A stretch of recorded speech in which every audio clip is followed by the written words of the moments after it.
Hey everybody, what is going on? I hope you guys are all doing well, and welcome to another tutorial video. In this video, I'll be explaining to you guys how you can set up the cPanel email for your Microsoft Outlook 365 app. So let's get right into it. Now for this, of course, you first need to log into your Microsoft Outlook account and then go into Microsoft Outlook, Tools, Accounts, and then click the plus icon to add a new account. Then you need to enter your email address and then check off not Office 365, then click IMAP.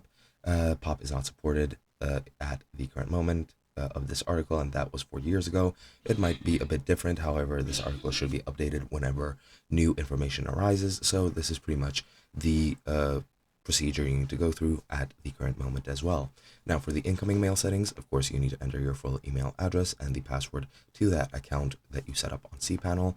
The server is mail.yourdomain.tld, of course, your domain should go here. The port is 993. The security type should be SSL or TLS, SSL/TLS, which should be what you set up your cPanel account as. You might have used non-SSL settings. I do recommend you use SSL since it's more secure. Then authentication, just select normal password, and that is pretty much it. Now for outgoing mail settings, you need, again, your full email address and the password to the account. Server is the same domain as this. The port is either 465 or 587.